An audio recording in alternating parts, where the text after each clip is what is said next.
The electronic meter controlling the valve sent a signal. The valve opened, and black oil flowed from the pipes.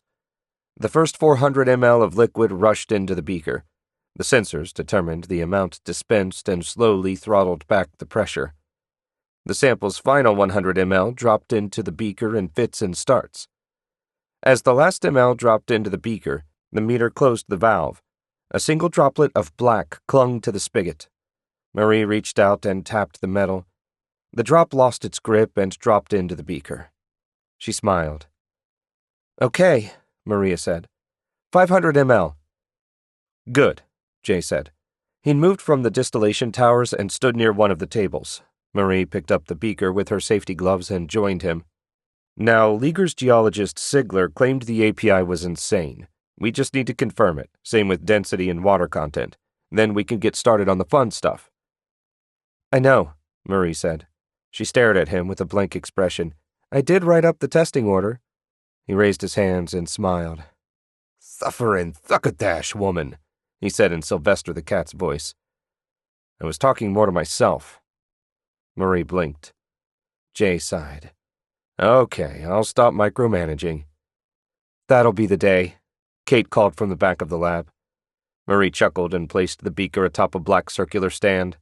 Jay moved to assist and then stopped. "Marie, I'm just going to stand here unless you want help." She grinned. "Stand there and watch. Make sure I don't mess this up?" "Uh-huh," Jay said. "Not likely." The female chemist shrugged and dropped the temperature leads into the beaker. The metal ends disappeared into the black liquid. Marie turned to the digital controls. She pressed the up arrow until 75 degrees F appeared on the screen. She hit heat. The lab was kept cold to ensure certain chemicals didn't reach flashpoint or ignition temperatures. In order to properly test crude oil, however, the liquids needed to be kept around typical room temperature. The only exceptions were heat tests and distillation. Jay watched as the digital readout blinked 68 degrees. "You think Sigler is wrong about the API?" Marie asked. "It's possible," Kate called from her station. "Like I said, her testing equipment may not have been properly calibrated."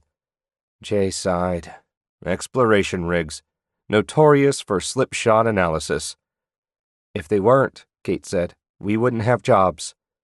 True. A bubble rose from the bottom of the beaker and popped when it reached the surface. Neither Jay nor Marie even noticed. The readout beeped, and Jay's eyes swung to the display, 72 degrees. "This stuff heats fast," Jay said. Marie nodded. "A bit faster than I expected, that's for sure." She looked over at Kate. "Light crude?" "Very." Kate typed something into the computer and brought up a spreadsheet. She placed a finger on the screen and followed down the rows. "Got it. On par with the lightest stuff out there." Jay and Marie traded a glance. "Well," he said, "guess Sigler wasn't so far off." The machine beeped 3 times, 75 degrees. 3 bubbles popped to the surface simultaneously, the sound lost below the din of the air conditioning. "Let's get the API," she said. Marie picked up the hygrometer lead and put the bulbous end inside the beaker. The Pyrex sunk into the black liquid. Marie squeezed the plastic bulb at the other end. Oil shot up into the device. She pressed a button on a different control panel and waited. Jay and Marie watched the API display. The counter started at 1 but quickly changed. In a matter of seconds, the LCD strip read 30. It hovered there for a second, and then rose. When the display read 45, Jay and Marie exchanged a glance. The computer-controlled equipment let out a beep and the display flashed. 45 API, Marie said. "Guess Sigler was—" A bubble popped on the liquid surface. The machine let out another beep and the number changed to 47, then to 48, then to 50. The machine beeped again and the reading stayed solid. "What the hell was that?" Jay asked. His eyes weren't on the beaker, but staring at the machine. Marie shook her head. "Never seen that before." "What happened?" Kate rose from her station and walked to them. Jay pointed at the gravity analyzer. It thought it was done and then changed. Also, something bubbled in the oil." "Bubbled?" Kate frowned. "Temperature too high?" He glanced at the thermometer. Still at 75 degrees. Well, that makes no sense. Kate rubbed her arms. Final API is... Her voice trailed off. The frown on her face disappeared into a flat line. 50? 50 API? Are you kidding me? Marie shook her head. There's no way it's that high. Another bubble popped to the surface. What the hell is doing that? Jay asked.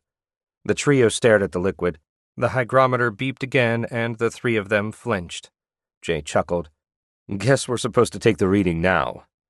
Kate shook her head. Okay, so if it's 50 API, I think we can rule out any tests for heavy oil. No kidding, Jay said as Yosemite Sam. That varmint is about as light as it gets. Marie nodded and pulled the hydrometer from the oil. The thick, black liquid clung to the bulbous Pyrex end. Marie gently shook the instrument, and the oil drizzled off. The glass was clean. She frowned. Did you see that?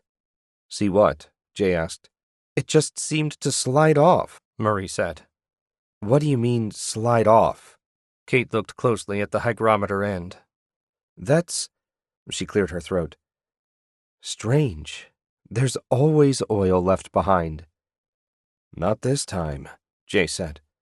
He took the hydrometer from Marie and headed to the hazard sink adjacent to the oil delivery system.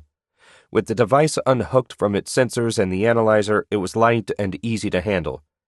He placed it in the sink and started the water tap. He flipped a switch next to the faucet and heard the click of the glass and steel stopper popping into position. Jay pumped the cleaning fluid into the sink. When the foamy water swallowed the hydrometer, he turned off the faucet. Kate and Marie had moved the gravity analyzer and replaced it with a hydrometer to measure the oil's water content. Jay walked back toward the station. Something burbled in the pipes above the dispensing unit. Jay glanced upward at the coil of steel leading to the metered faucet. A shiver ran up his spine. Air in the vacuum? That didn't make sense. And why was the goddamn oil bubbling at room temperature?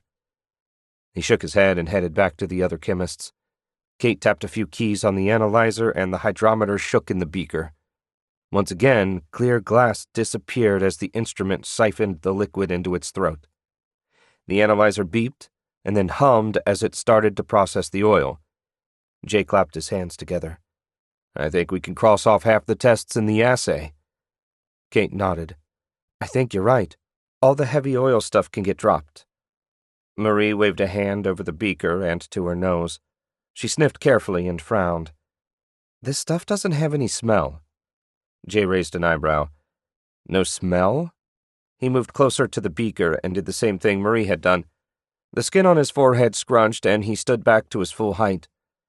Suffering thuckatash. Marie's right. She rolled her eyes at him. Just because you talk like Sylvester doesn't mean you have to spit like him. Sorry, Jay said. No smell. A ridiculous API. What is this stuff? Kate asked. I don't know, Jay said, but I think it's safe to say M2 has crude the likes of which we've never seen.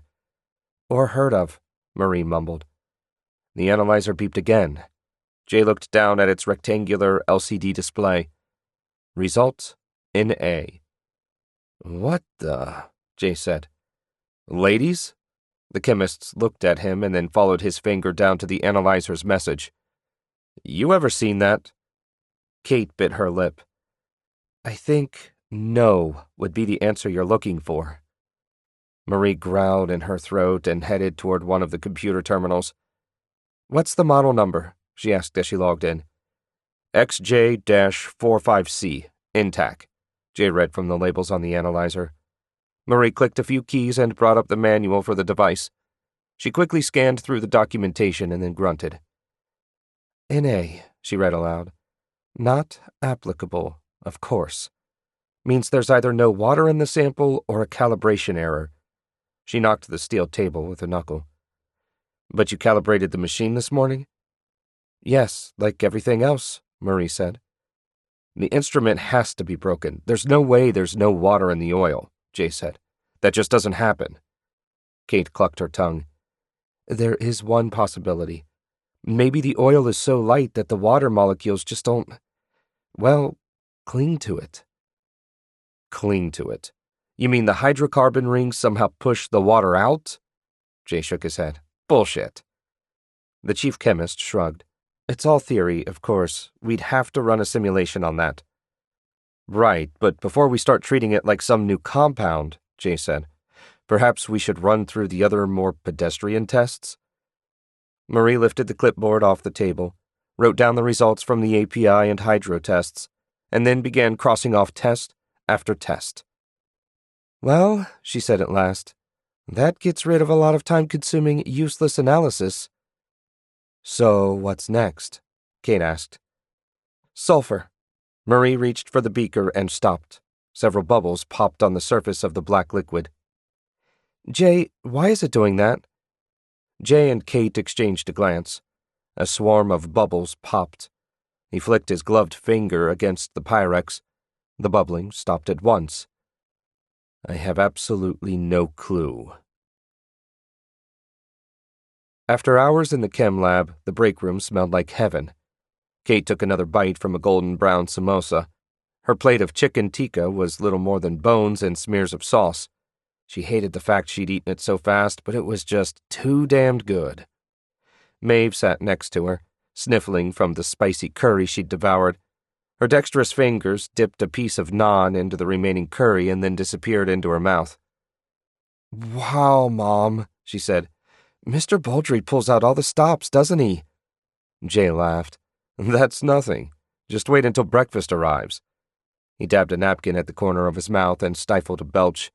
Hope you like omelets, girl, because they're great.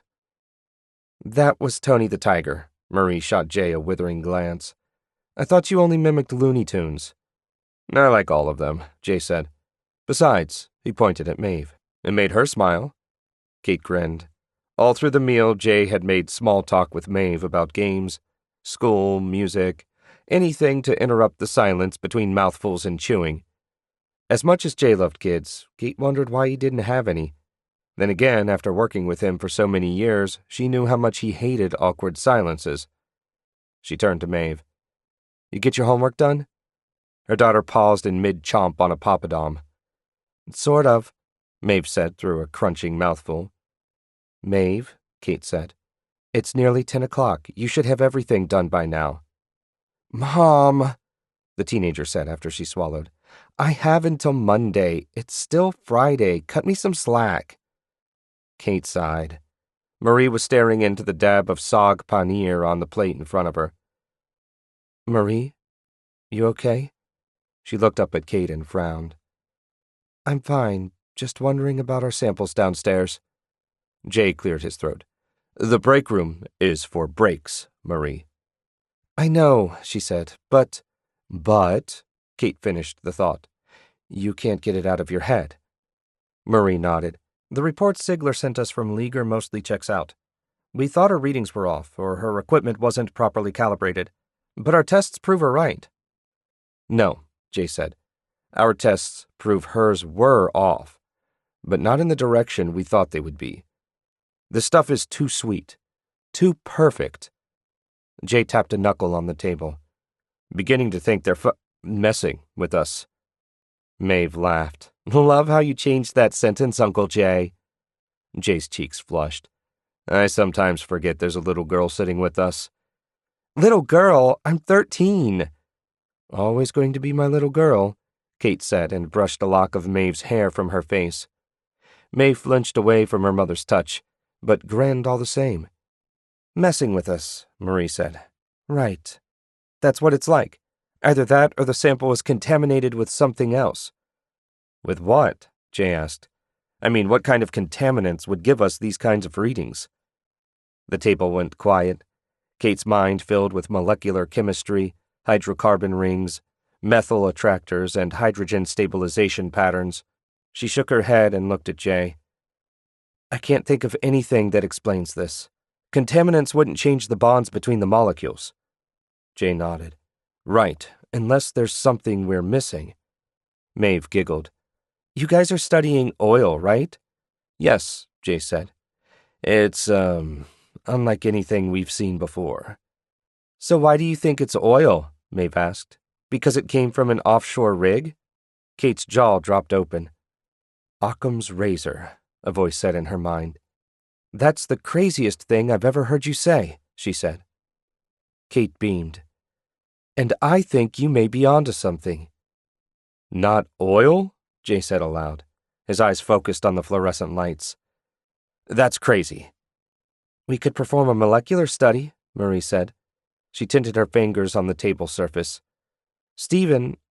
Chuckles, should have the knock-up tonight, right? We could run an NMR analysis on the makeup and then have the new programs model it. Jay shrugged. That would work, but since that'll take hours to run, we might as well first prove that it's not oil. Agreed, Kate said. We need to check with Chuckles on the knock status. I know the switchover is scheduled for tonight, but that doesn't mean he's going to get it done. Jay giggled and then dabbed a paper napkin at the side of his mouth. Considering the state of the new building, I wouldn't be surprised if those idiots screwed up some wiring. Marie shook her head. Steven's a professional when it comes to that stuff. That's his baby. No way he'd let them screw that up. Jay cast a suspicious glance toward the chemist. Steven? Not Chuckles? Marie blushed. Jay smiled and looked at Kate. I think our little Marie has a crush. Kate laughed. Good. Marie, before we go back into the lab, I need you to check with him regarding the switchover. Let's see how soon he can get the computers up. Okay. Marie's voice trembled. You've got programs that can do that? Maeve asked. Kate nodded. Yup, Neil and the bio team have their software for pulling apart DNA and looking for analogs in the known gene banks. We have something similar. Similar, but not as powerful, Jay said. Afraid no one cares what a hydrocarbon looks like. Except us. And except for now, Marie said. Kate laughed. We could perform a simple film test, or let the machine do it. At least then we'd have an idea of the length of the molecular chain. All right, Jay said. Sounds like we have a plan. But first we need to perform the distillation. All this other sounds hypothetical, and we're going to feel pretty stupid if it ends up spewing hexane at the first cut. Geek, geek, geek, Maeve mumbled. It's our job, Jay grinned. And you might learn a thing or two if you listen. Maeve's expression soured. Right, because my grades in chemistry are so good. Jay hissed through his teeth. How can you have a chemist for a mom and suck at chemistry? Kate threw up her hands. Because she's incapable of listening? Oh, and her earth science teacher is terrible. Tisk tisk. Obviously you need a better teacher. He pointed his thumbs at himself. And I'm available. Right, Maeve said. She grabbed another Papadom and crunched on it. Because that will make me more interested. At some point, you're going to want to know how the world works. And that's science, Jay said. Maeve swallowed. And what do you do when science doesn't explain things? The three chemists grinned.